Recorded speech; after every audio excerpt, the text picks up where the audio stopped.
प्यारे बच्चों, नमस्कार। कैसे हैं भाई आप सभी? तो होपफुली आप बढ़िया होंगे सभी। तो जैसा कि हमने वादा किया था आपसे कि सोमवार को यानी कि 1 सितंबर से हम लोग आपके लिए स्पेशल मॉक टेस्ट स्टार्ट करने जा रहे होंगे। तो थंबनेल पर जैसा आप लोगों ने देख लिया है, ये मॉक टेस्ट आप लोगों के लिए डिजाइन किया गया है और स्पेशली ये मॉक टेस्ट ग्रेजुएट लेवल के लिए यानी कि सीजीएल के लिए तैयार किया गया है। लेकिन मेरा आपसे वही कहना है कि जो भी बच्चे इसको सीजीएल के अलावा सीपीओ के लिए, सीपीओ तो खैर ग्रेजुएट लेवल में ही आता है, सीएचएसएल एमटीएस के लिए अगर आप देख रहे हैं तो इस मॉक टेस्ट को जरूर लगाइएगा। इस मॉक टेस्ट को लगाने के बाद आप सभी बच्चों को यह बात समझ में आ जाएगी कि जब हम हाई क्वालिटी कंटेंट पढ़ते हैं उसमें और एक नॉर्मल कंटेंट में क्या डिफरेंस होता है। दूसरी बात, हो सकता है बहुत सारे बच्चों को ये मॉक टेस्ट टफ लगे, लेकिन मैं हमेशा बच्चों को कहता हूं कि हमेशा एक बात याद रखना कि अगर आप बेहतर चीज के लिए प्रिपेयर करोगे, अपने आप को मेंटली उतना स्ट्रांग करोगे, तो उसके नीचे का लेवल पेपर में कुछ भी आ जाए उससे क्या ही फर्क पड़ता है। आपके इस मॉक टेस्ट में 25 क्वेश्चन में से अगर आप 15 क्वेश्चन सही कर देते हैं, देखिए निगेटिव नहीं होना चाहिए, अगर आपको नहीं आ रहा है तो छोड़ दीजिएगा, ये आर्ट भी मैं आपको सिखाऊंगा, क्योंकि जब पेपर का लेवल टफ होगा तो क्वेश्चन छोड़ना ज्यादा बेहतर है रॉन्ग अटेम्प्ट करने से।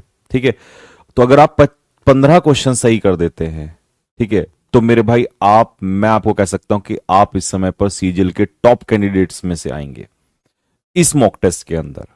तो कैसा है मॉक टेस्ट आपको पता चल जाएगा। दूसरी बात, ये सिर्फ देखने में मॉक टेस्ट टफ लगेगा, जबकि एक ट्रिकी मॉक टेस्ट है। इसमें मैंने कई क्वेश्चन स्टेनो 2025 के जो हुए हैं एडिक्विटी के, उस टाइप के भी उठाए हैं और हर टाइप का क्वेश्चन है, चाहे आपका फ्रेज, क्लॉज, ठीक है, और आपका क्या कहते हैं फिगर ऑफ स्पीच, और पैसेज भी assertion, reason, statement base, S1 S6, वो कैब का एक नया तरीका आपको दिया है इसमें, तो बहुत कुछ आपको मजा आने वाला है। ठीक है जी, तो ये इंट्रोडक्शन देना इसलिए जरूरी है क्योंकि पहला मॉक टेस्ट है।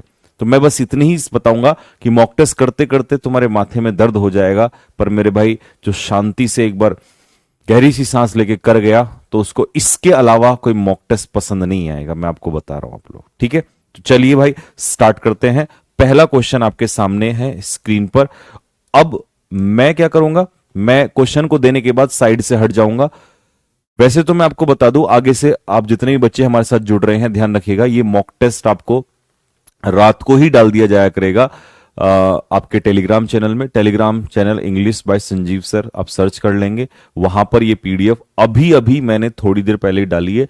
और इस समय रात के जो बज रहे हैं, ये कितना हुआ है यादव जी, 4:19 हो चुके हैं। तो मैं इसको भी रात में ही तैयार कर रहा था, बहुत टाइम लगा है क्योंकि कल मतलब आज एमटीएस की भी क्लास है, उसका कंटेंट भी तैयार करना था और 2-2.5 घंटा इसमें भी लग गया। आप कहोगे भैया इतना टाइम लगता है, तो आप क्वेश्चन देखिए, आपको समझ में आ जाएगा। ठीक है, तो मैं साथ के साथ इसको रिकॉर्ड भी कर देता हूं आप लोगों के लिए। बाकी आगे से मैं क्या करना है, आपने जाना है टेलीग्राम में, वहां से मॉक टेस्ट निकालना है, ठीक है, और उसको सॉल्व कर लेना है। अगर आप अभी भी चाहते हो तो जाइए, पीडीएफ निकालिए, सॉल्व करिए और फिर वापस आना इस पे दोबारा से, और तब मुझे बताना मॉक टेस्ट में कैसा लगा आप लोगों को। पहला क्वेश्चन, बाकी आप मेरे साथ भी कर सकते हैं वीडियो को पॉज करके।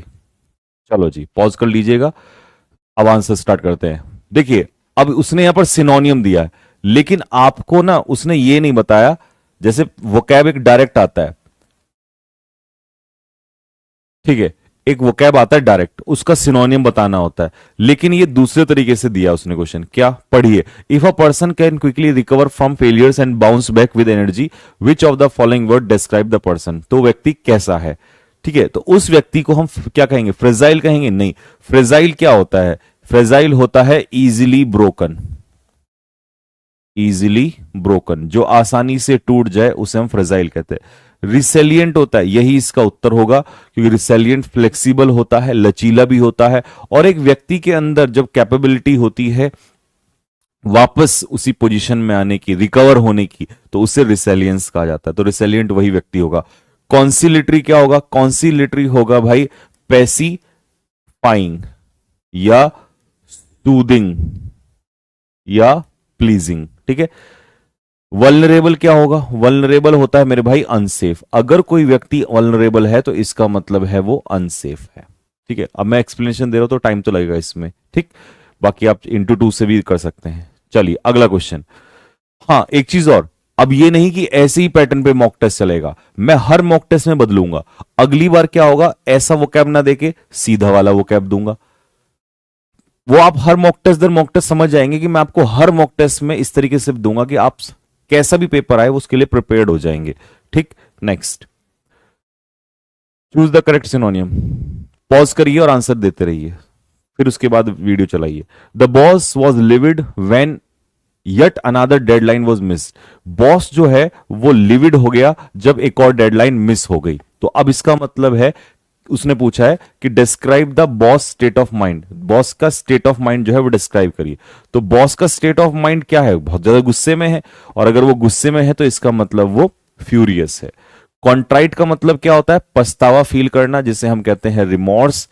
प्लेसिड क्या होता है, काम होता है।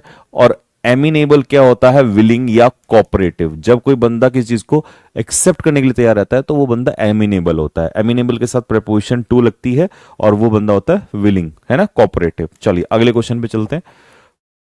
मैं हट गया हूं साइड से, पॉज कर लीजिए, आंसर दीजिए। अब मैं एक्सप्लेन कर रहा हूं।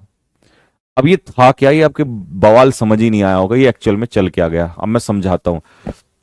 देखो, उसने क्या किया है कि ये चार ऑप्शन है, मेटिकुलस, हेस्टी, स्लिपशॉट, ग्रेगेरियस। और उसने आपसे पूछा है कि परफंक्ट्री एक वर्ड है, ठीक है, इसका मुझे सिनोनियम भी बताओ और एंटोनियम भी बताओ, और इन्हीं में से ऑप्शन है, और फिर वो पेयर भी मैच करना है। समझ रहे हो सकता है तुम्हें अभी स्टेनो को देख के बड़ा अच्छा सा लग रहा हो, बट जब ये फेज 13 आएगा ना तो वहां उसमें अच्छे क्वेश्चंस हैं, ठीक है, और हर तरीके से पूछे जाएंगे। तो परफंक्ट्री का मतलब क्या होता है, देखिए जब आप किसी काम को परफंक्ट्रीली करते हो तो इसका मतलब होता है लापरवाही से करना, केयरलेस तरीके से करना। अब यहां ऑप्शन में देखो, मेटिकुलस का मतलब क्या होता है भाई, मेटिकुलस का मतलब होता है थोरोली किसी काम को करना। हेस्टी का मतलब होता है क्विक, किसी काम को तेजी से करना। स्लिप शॉट होता है लापरवाही से करना, केयरलेस। और ग्रेगेरियस होता है मेरे भाई सोशिएबल, सोशिएबल या मिलनसार। अब आप सोचो, परफंक्ट्री का केयरलेस सिनोनियम, क्योंकि पहले सिनोनियम है तो हमें सिनोनियम पे जाना है, केयर, ये स्लिप शॉट, यानी कि तीसरा नंबर, ये रहा मेरे भाई तीसरा नंबर। फिर इसका एंटोनियम क्या है, एंटोनियम केयरलेस का उल्टा क्या होगा, केयरफुल, और केयरफुल वन में है तो इसका मतलब ये पेयर मैच कर रहा है, यही इसका सही उत्तर है। इसके अलावा मेरे भाई इसका सही उत्तर कहीं भी नहीं मिलेगा आपको। हाँ एक चीज और मैं बता देता हूं कि हेस्टी मतलब क्योंकि क्विक होता है, लापरवाही से भी कह सकते हो, तो ये सिनोनियम तो है, ये तो पॉसिबल है, बट क्या स्लिप शॉट इसका एंटोनियम होगा, नहीं। क्या ग्रेगेरियस इसका एंटोनियम होगा, नहीं, नॉट पॉसिबल। तो यही इसका सही उत्तर होगा।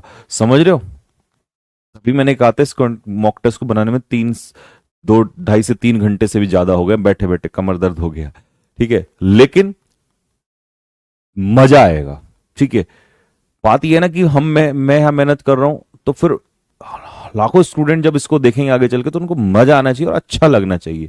अदरवाइज कोई बैठने का, मेहनत करने का कोई रीजन, कोई लॉजिक नहीं बनता। फिर तो वो जैसे नॉर्मल मॉक टेस्ट होते हैं वो आप उसको कंप्लीट मतलब ऐसे ही सॉल्व कर सकते हैं।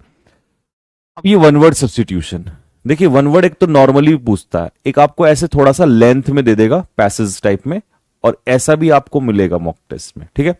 चलो अब है क्या, मैं बताता हूं क्या दिया उसने, पॉज करके आप लगा लेना। अ फॉर्मल रिटन डिक्लेरेशन, देखिए पहले तो सबसे वर्ड यहां पर इंपॉर्टेंट है फॉर्मल। रिटन डिक्लेरेशन होता है व्यक्ति के द्वारा जो अपने साम्राज्य को त्यागता है। तो देखो रिजाइन तो किसी पोस्ट को भी कर देते हैं, पद को भी कर देते हैं, तो आप इसको हटा दीजिएगा यहां से। प्रोवोक मतलब उकसाना, किसी को भड़काना, तो प्रोवोक से बना है प्रोवोक, तो ये इंस्टिगेट से हो जाएगा इंस्टिगेशन या इंसाइट करना किसी को। रिनाउंस और एब्डिकेट में बड़ा बच्चा पंगा लेता है क्योंकि दोनों का एक ही मतलब है, त्यागना त्यागना, बट वन वर्ड है तो एग्जैक्ट वर्ड चाहिए, तो इसका आंसर होगा एब्डिकेशन मेरे भाई, क्योंकि साम्राज्य को त्यागने के लिए एब्डिकेशन ही वर्ड आता है। रिनाउंस वर्ड जरूरी नहीं है कि उसके लिए, रिनाउंस का मतलब होता है अबेंडन, किसी चीज को छोड़ देना, टू लीव समथिंग, तो उसके लिए भी हम लोग रिनाउंस कह देते हैं। बट यहां पर साम्राज्य के लिए फॉर्मली जब हम कोई रिटर्न स्टेटमेंट देते हैं तो उसको त्यागने को हम लोग एब्डिकेशन कहते हैं। ये इसका आंसर है, ठीक है, ये बढ़िया वन वर्ड आएगा। अगला क्वेश्चन, चलिए पॉज करिए और आंसर। अब वन ईडियम्स, एक तो डायरेक्ट ईडियम होता कि भाई ये ईडियम है और इसका मीनिंग चार में से, ठीक है, वो बच्चों वाला गेम अभी नहीं खेलेंगे हम लोग। उसको खेलने के लिए एक क्लास लगाएंगे 300-400 ईडियम्स की, और फटाफट फटाफट फटाफट फटाफट, ठीक है। ये समझो ये कहना क्या चाह रहा है, ये कहना चाह रहा है कि ये चार ईडियम्स है, इसका ये मीनिंग है, इसका ये मीनिंग है, इसका ये मीनिंग है। क्या सबके मीनिंग सही है या गलत भी है? तो मतलब आपको चारों चेक करने पड़ेंगे, समझो। जंप द बैंड वैगन, चीज तो वही है, बस अरेंजमेंट ही तो हुआ है उसका अच्छे से। जंप द बैंड वैगन का मतलब होता है पॉपुलर को, ट्रेंड को, यानी कि भेड़ चाल चलना, ठीक है। तो to join a popular activity और ट्रेंड, ये तो सही है। चलो, थ्रो इन द टावल, हार स्वीकार लेना, ये भी सही है। चिन म्यूजिक क्या होता है मेरे भाई? पहले पॉज करके आंसर दे लेना, कभी तुम मेरा देख के आंसर मारो, फिर कोई फायदा नहीं है, ठीक है। चिन म्यूजिक का मतलब होता है मीनिंगफुल कन्वर्सेशन, गलत है। ये एक्चुअल में होता है मीनिंगलेस कन्वर्सेशन, मीनिंगलेस कन्वर्सेशन, तो ये तो गलत हो गया। रोलिंग स्टोन गैदर्स नो मोस, जो पत्थर लुढ़कता रहता है काई नहीं लगती उसके ऊपर, इसका मतलब है a person who never settles. इसने क्या कर दिया था, सेटल्स इन वन प्लेस, जो एक प्लेस पे सेटल हो जाएगा वो प्रॉस्पर नहीं करेगा, वो तो प्रॉस्पर करेगा।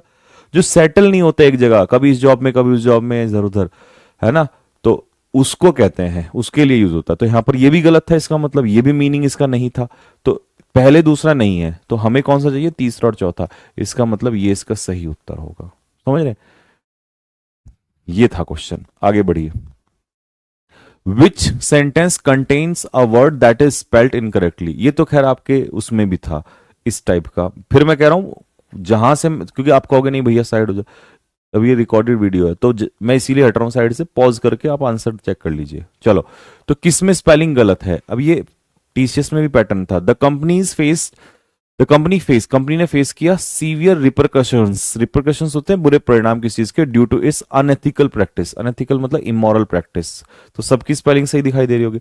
साइंटिस्ट का discovery brought him intentional recognition, अगर आपको दिमाग में आ रहा हो तो रिकॉग्निशन में पहचान, TION आता है, SION नहीं आता, इसका मतलब यही इसका गलत है।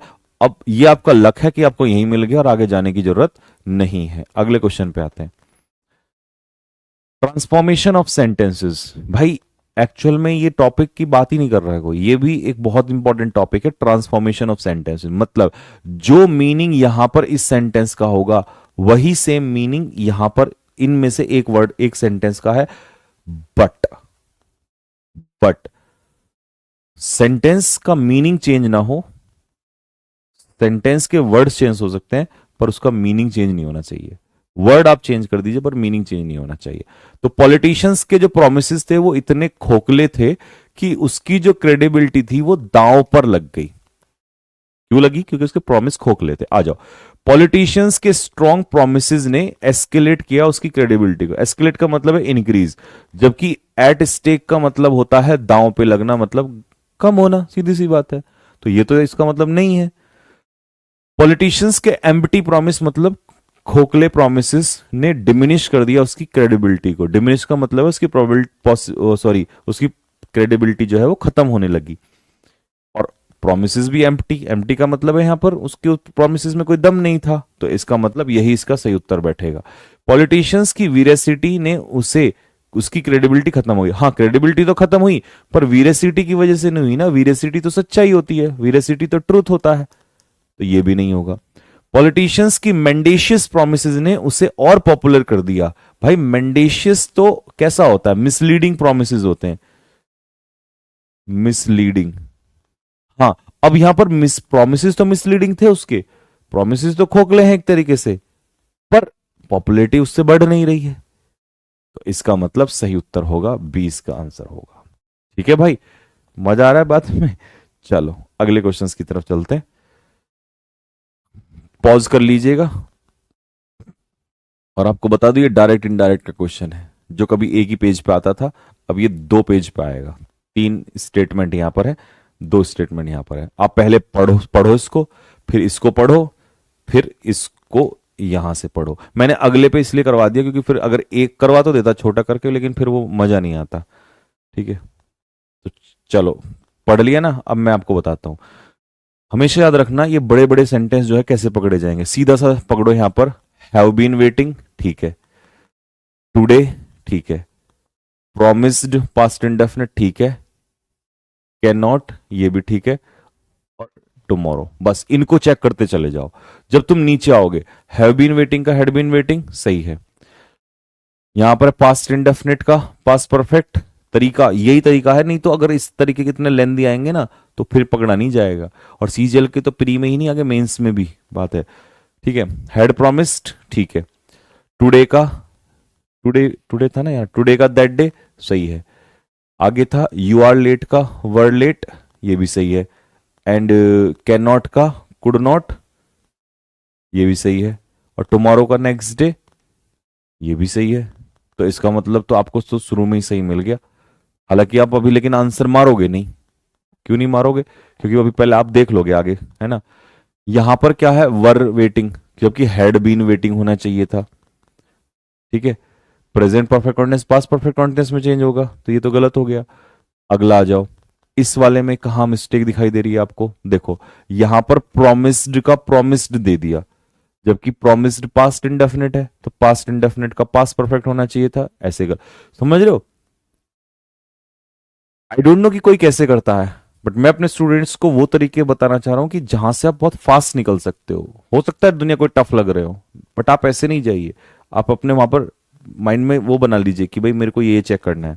फिर आ जाओ इसमें, इस वाले में चेक करोगे तो हैड बीन वेटिंग सही है, हैड प्रोमिस्ड सही है, पर आर लेट इस बार यहां पर दिया है, जबकि यहां पर आप नोटिस करो यहां पर आर लेट दिया हुआ था, कहां गया आर लेट, और आर लेट का क्या होगा, वर लेट होगा, प्रेजेंट का पास्ट जाएगा। ठीक है, तो इसका मतलब ये सारे गलत हो गए हैं, आपको शुरू में ही आंसर मिल गया इसका 8 वाले का। नेक्स्ट, अगला, select the most appropriate option that express the given sentence in the passive. तो आपको पैसिव में है ये और एक्टिव में इसको बनाना है। ठीक है, most appropriate option express the given sentence in a passive. ठीक है, अच्छा एक्टिव में है, पैसिव में लाना है। तो इन्वेस्टिगेशन टीम में सबमिट किया मतलब past indefinite, detailed report on the irregularities, जो क्या कर रही थी रिपोर्ट, हाईलाइट कर रही थी सेवरल ऑफिशियल्स, सॉरी हाईलाइट करते हुए कि कैसे बहुत सारे ऑफिशियल्स ने हैड डेलिबरेटली इग्नोर, जानबूझकर इग्नोर किया सेफ्टी गाइडलाइंस को। तो ये हैड प्लस V3, यहां पर पास्ट इंडेफिनिट है, यहां पर पास्ट परफेक्ट है। आ जाओ, इसका जब पैसिव बनाओगे, पास्ट इंडेफिनिट के पैसिव में वॉजवर के साथ थर्ड फॉर्म, इतना तो सही है। आगे जब बढ़ोगे तो यहां पर भी वॉजवर के साथ थर्ड फॉर्म जा रहा है, जबकि हेड के साथ क्या लगता है, बीन लगता है। तो इसका मतलब इस बार तुम्हें पहले वाला गलत मिल गया। आगे आ जाओ, the investigating team had been submitting. अब यार एक बात बताना, पास्ट इंडेफिनिट में हैड बीन सबमिटिंग का क्या लेना देना आईएनजी में, क्योंकि आप पैसिव बना रहे हो। Safety guidelines had been ignored by several officials, therefore a detailed report was being submitted। Submitted का was being submitted नहीं होगा, यहां पास कंटिन्यूस नहीं आएगा।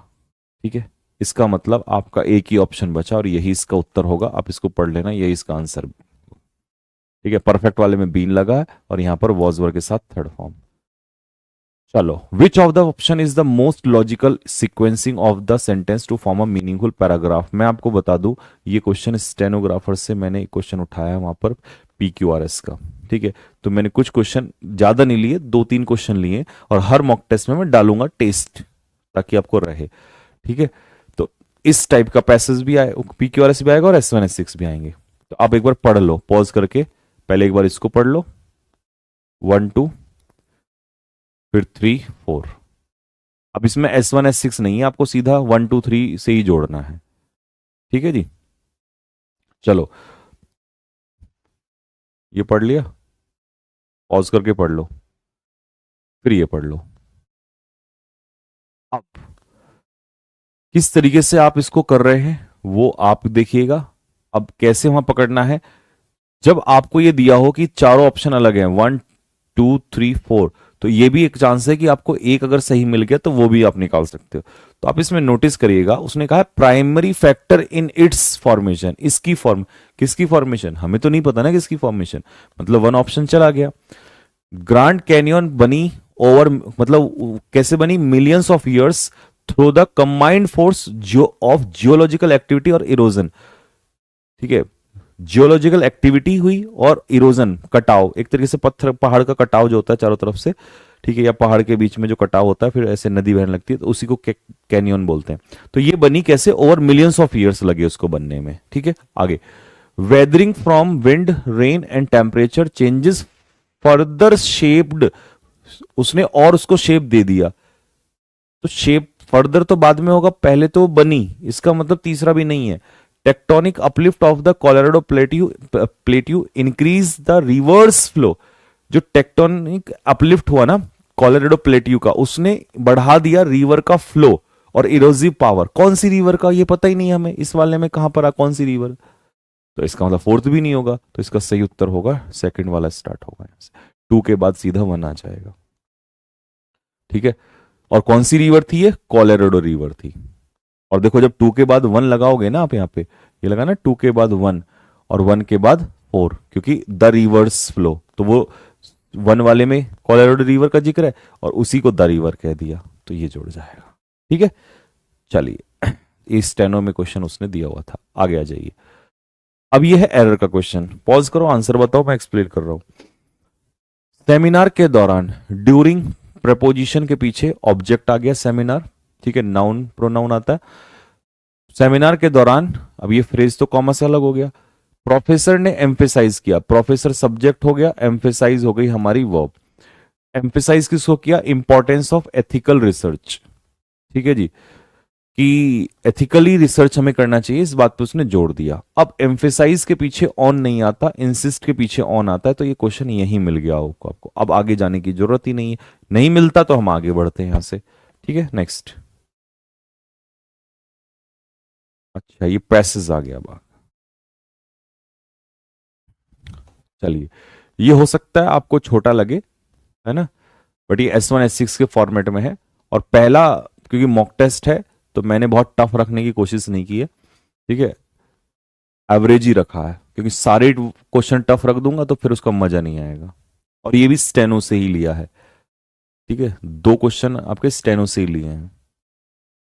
अगले वाले में S1 S6 का लेवल, जो मतलब इसका लेवल मैं बढ़ा दूंगा। ठीक,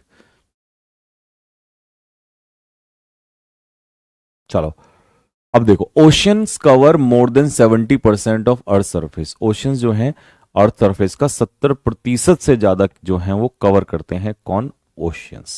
ठीक है,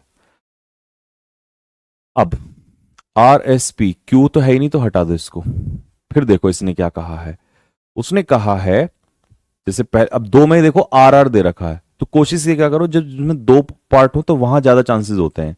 ठीक है, तो हालांकि हमेशा कंप्लीटली सेटिस्फाई वो नहीं होता, ये ट्रूथ नहीं होता, but most of the cases में ये होता है। तो हम एक बार इसको चेक कर लेंगे। आर, आर में क्या लिखा, ओशियन जो है रेगुलेट करते हैं ग्लोबल टेम्परेचर को और क्लाइमेट को। उसने पहले बताया इतना वो सरफेस कवर करते हैं, उनका काम क्या है, वो रेगुलेट करते हैं अर्थ के सॉरी टेम्परेचर को और क्लाइमेट को।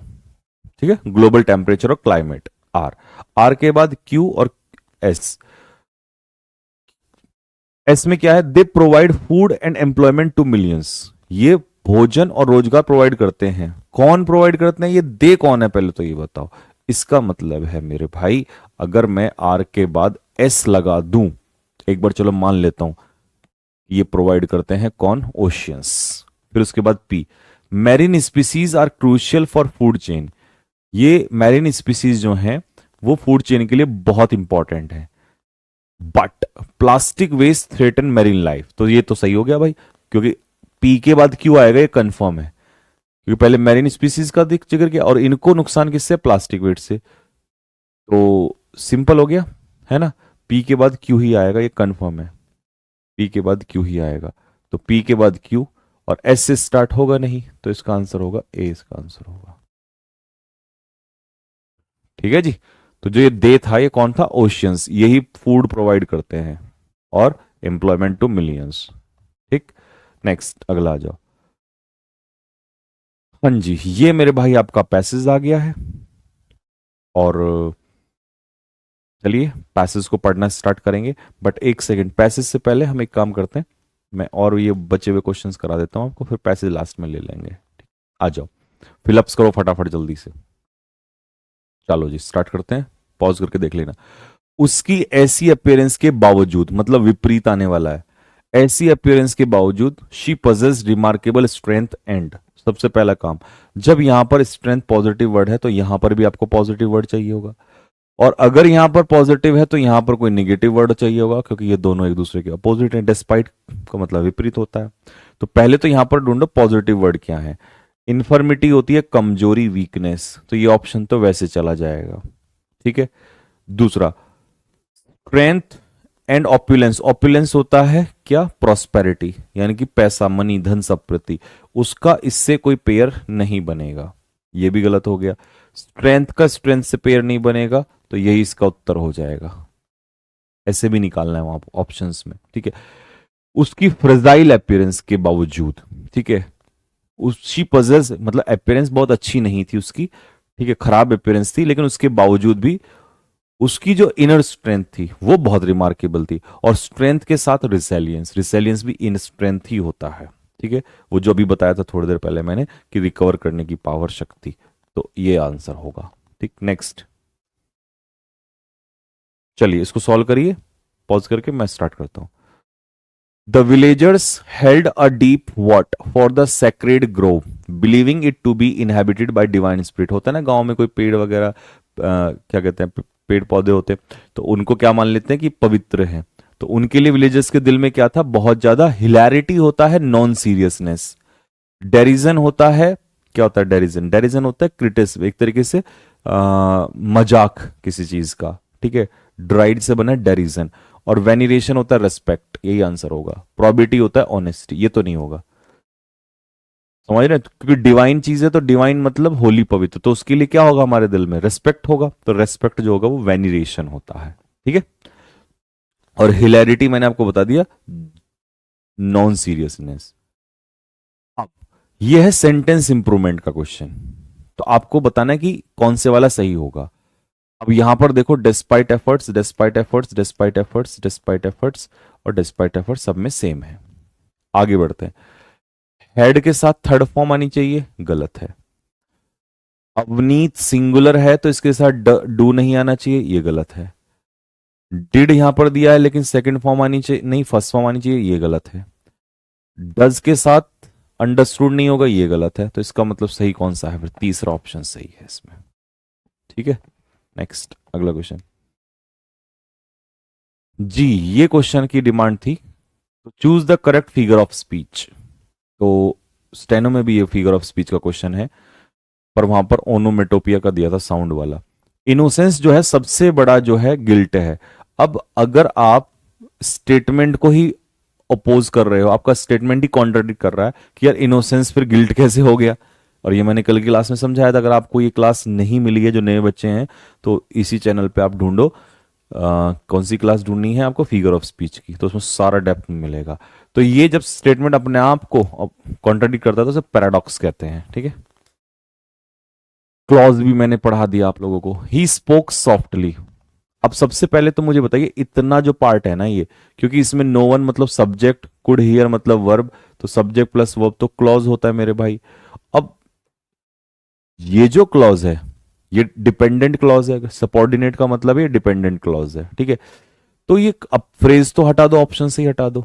अब नाउन क्लॉज, सब, देखिए नाउन क्लॉज का मतलब है कि वो सब्जेक्ट का काम करेगा, और ये सब्जेक्ट का काम नहीं कर रहा है, ठीक है। एडजेक्टिव का मतलब है किसी नाउन की या प्रोनाउन की विशेषता बताएगा। अब मुझे बताओ किसकी विशेषता बता रहा है, नहीं बता रहा। He spoke softly, why, why, क्यों बोला वो, ताकि सो दैट वो इतना तेजी से, सॉरी इतना सॉफ्टली बोला कि no one could hear him, कि कोई भी उसे सुन नहीं पाया,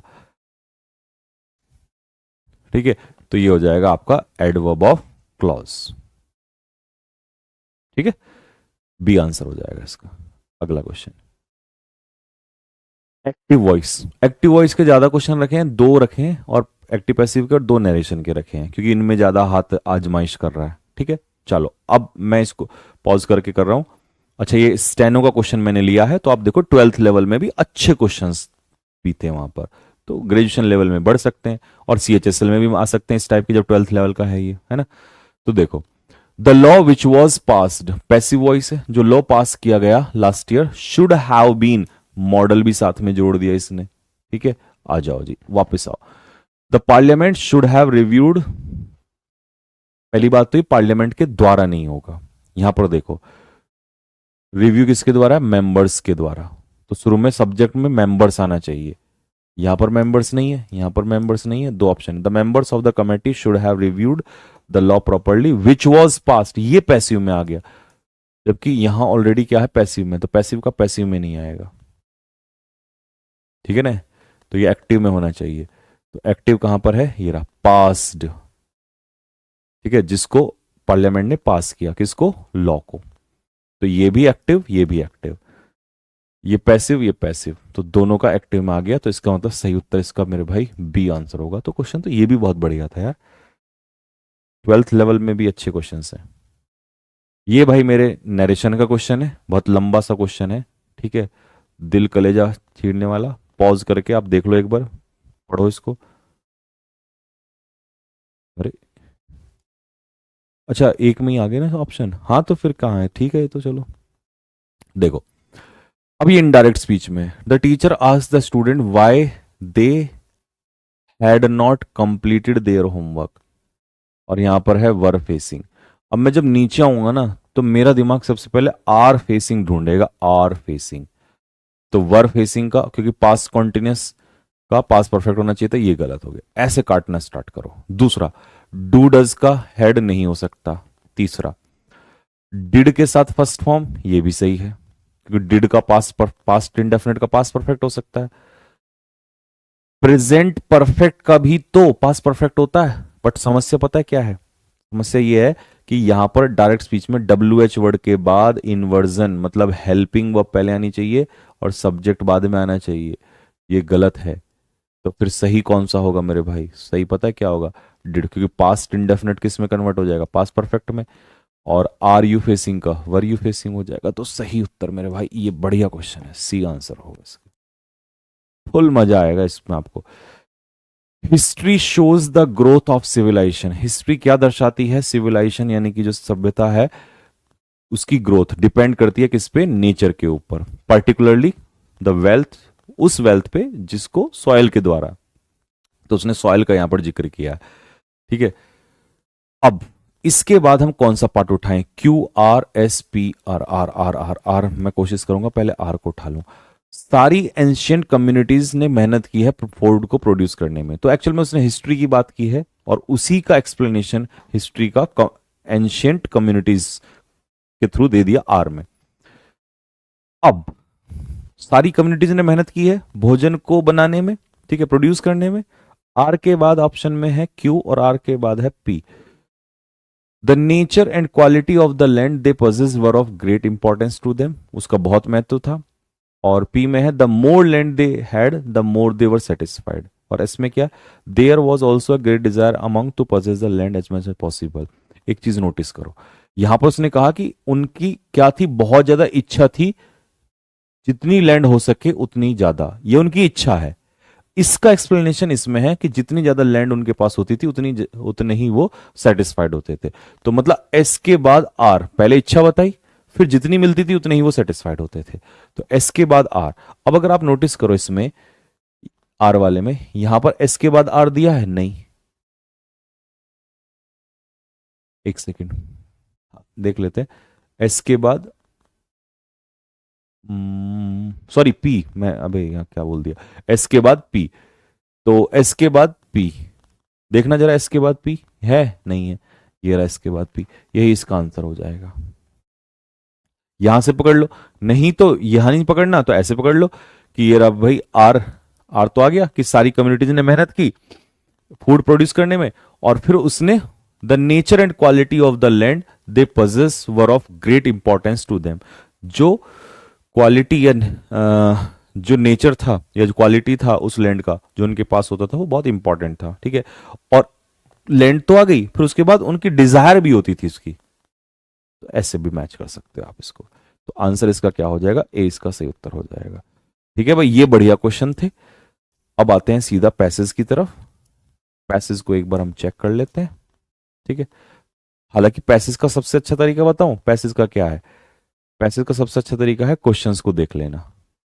बट क्वेश्चंस ही इतने अच्छे हैं स्टेटमेंट बेस्ड कि आपको वहां वापस जाना पड़ेगा। ठीक है, क्वेश्चन में एक बार दिखा देता हूं, फिर भी अगर आप पढ़ना चाह रहे हो तो पढ़ लो।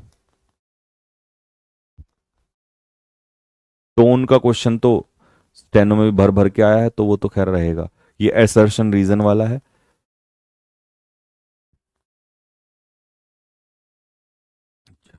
चलो, अब आप पैसेज पे ही आ जाओ।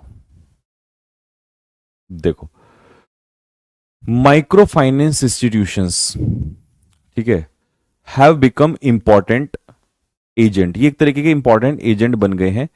पॉज करके वैसे खुद से पढ़ लेना पहले। For advancing financial inclusions in rural areas, जो हमारा ग्रामीण क्षेत्र है ना, उस ग्रामीण क्षेत्र में फाइनेंशियल इंक्लूजन के लिए ये एक इंपॉर्टेंट पार्ट बन गए हैं। क्या बन गए हैं? Important part. ठीक है।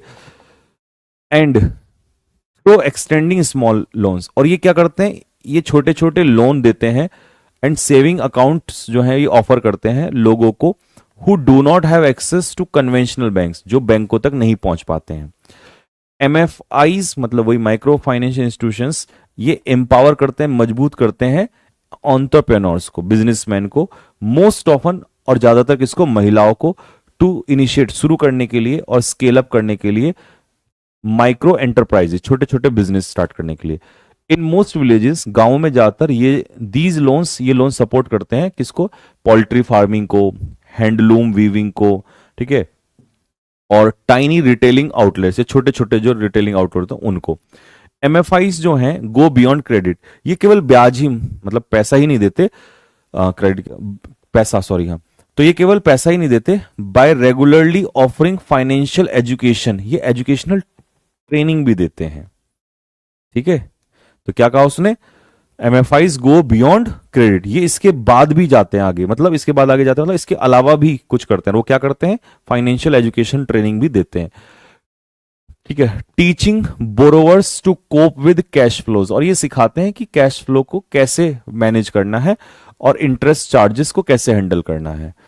ठीक है, इंटरेस्ट चार्जेस मतलब जो ब्याज होता है उसकी दरें। क्रिटिक्स वार्न, अब क्रिटिक्स जो हैं इस चीज को भी चेतावनी देखते हैं कि हावेवर, भले ही चाहे, दैट एक्सेसिव इंटरेस्ट रेट्स, जो बहुत ज्यादा इंटरेस्ट रेट्स इनके ऊपर लगता है, एंड रीपेमेंट प्रेशर, और पेमेंट जो ये लेते हैं उसको चुकाने का जो प्रेशर है, कौन कौन चुकाने का प्रेशर किसके ऊपर होता है, जो लोग लेते हैं, can result in over indebtedness. ठीक है, ओवर इंडेप्टनेस का मतलब है कि उन पर बहुत ज्यादा बोझ हो जाता है कर्ज का। ठीक है, इसका शायद परिणाम ये हो सकता है। तो क्रिटिक्स ये चेताते हैं कि भैया एक्सेसिव इंटरेस्ट रेट और रिपेमेंट, ये दो चीजें, इंटरेस्ट रेट बहुत ज्यादा होता है और रीपेमेंट प्रेशर बहुत ज्यादा होने की वजह से कई बार ओवर इंडेप्टनेस हो जाती है। ठीक है, तो अगर ऐसे रिस्क से बचना है तो सम एमएफआईज लिमिट इंटरेस्ट रेट, वो इसको क्या करते हैं, इंटरेस्ट रेट को लिमिट करते हैं, एंड स्प्रेड रिपेमेंट टर्म्स, और रिपेमेंट यानी कि जो हम लोग पैसा चुकाते हैं उसकी टर्म्स को बढ़ा देते हैं जिससे कि उन पर प्रेशर ना आए। रिसर्च ये दर्शाती है that when complemented by market linkage, अगर इसको मार्केट लिंक से जोड़ा जाए, such as guaranteed buyers for fruits and vegetables, micro finance जो है कैन ट्रिगर, ये बहुत बेहतर कर सकते हैं क्या, सस्टेनेबल इकोनॉमिक ग्रोथ ला सकते हैं और पोवर्टी यानी कि गरीबी को कम कर सकते हैं, गरीबी में कमी आ सकती है। ठीक है, चलिए, MFIs primarily focus on giving loans to large, नहीं गलत, अब आपको क्वेश्चन खुद दे दो पॉज करके फटाफट, लार्ज कॉर्पोरेशंस को थोड़ी देते हैं। एमएफआईज ऑफन एम्पावर महिलाओं को, हाँ बिल्कुल सही बात है। MFIs also provide financial education training, बिल्कुल सही बात है। MFIs always charge zero interest rate from rural borrowers, हमेशा जीरो इंटरेस्ट रेट पे वो देते हैं, गलत, ये नहीं है, जीरो पे तो नहीं देते मेरे भाई, तो इसका आंसर होगा 2 और 3 सही है। ठीक है, नेक्स्ट अगला point, critics believe that very high interest rate of MIs can cause डेब्ट प्रॉब्लम, बिल्कुल सही, यही तो वो कह रहे थे कि अगर हाई इंटरेस्ट रेट होगा तो ये डेब्ट प्रॉब्लम आ जाएगी, डेट प्रॉब्लम।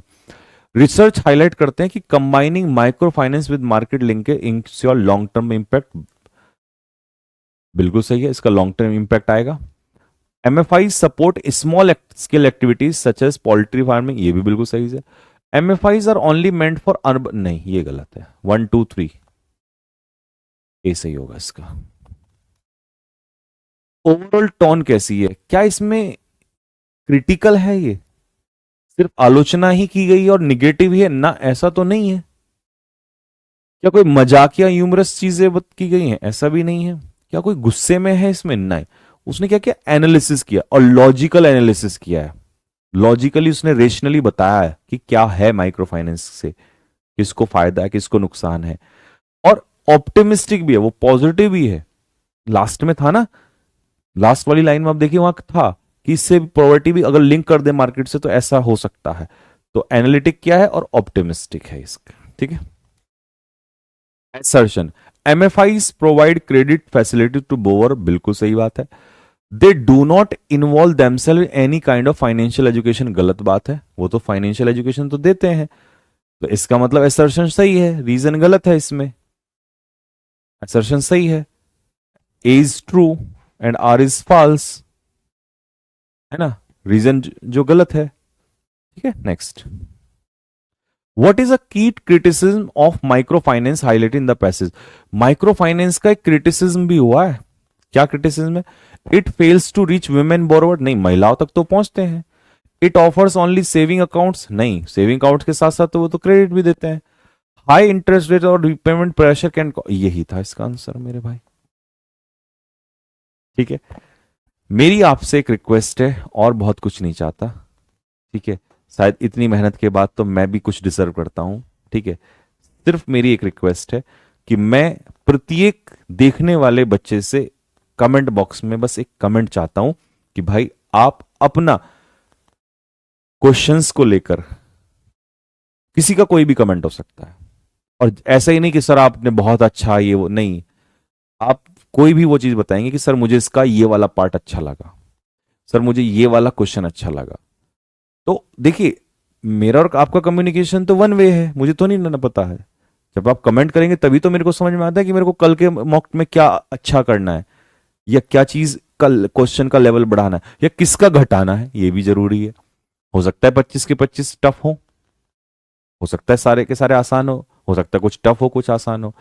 तो बस इतनी एक्सपेक्टेशंस है ताकि मैं कल का मॉक टेस्ट इससे भी ज्यादा एनर्जी के साथ और शिद्दत के साथ बना सकूं आप लोगों के लिए। बस इतना ही है, बाकी रिजल्ट तो भगवान देगा, उसकी तो परवाह नहीं है। बस इतनी परवाह है कि आप एक कमेंट जरूर छोड़िएगा इसके नीचे। अगर मान लीजिए 10 20 30 हजार बच्चे इसको देखते हैं तो आई थिंक 2 4 हजार कमेंट तो मैं एक्सपेक्ट करता हूं आप लोगों से, ठीक है। तो मुझे बहुत अच्छा लगेगा, लिटरली बता रहा हूं मैं, बहुत अच्छा लगेगा, और मेरी ये रात भर की मेहनत वसूल हो जाएगी, ठीक है भाई। तो चलिए फिर, और पीडीएफ इसकी जो है आप टेलीग्राम चैनल से निकाल लीजिएगा, और अब हर दिन का यही करना है कि रात को आपको टेलीग्राम में जुड़ जाना है और वहां से मॉक टेस्ट उठाना है और फिर पूरा एक्सप्लेनेशन इंटू 2 3 में करके देख लेना है, ठीक है। कोई गलती हो उसके लिए क्षमा चाहूंगा, और क्या अच्छा और बुरा है वो आप कमेंट बॉक्स में बताएंगे। तो मिलते हैं भाई। अब तो आज लाइव क्लास तो होगी नहीं आपकी, मैंने जैसे बता ही दिया था आप लोगों को। अब आपकी रात को 8 बजे एमटीएस की एक क्लास है, आप उसमें जुड़ना चाहेंगे तो आप सभी बच्चे उसमें जुड़ सकते हैं। बाकी और क्या क्लास आपको दिन में मिल सकती है, वो रिकॉर्डेड क्लास ही मिलेगी, बट लाइव अब नहीं होगी, ठीक है। वैसे क्योंकि मेरे को भी सोना है अभी थोड़ी बहुत देर, तो ठीक है जी। तो एक कमेंट भाई जरूर, हाथ जुड़ के आपसे रिक्वेस्ट है, जरूर करेंगे। ओके, तो मिलते हैं आपसे नेक्स्ट क्लास में, तब तक के लिए जय हिंद।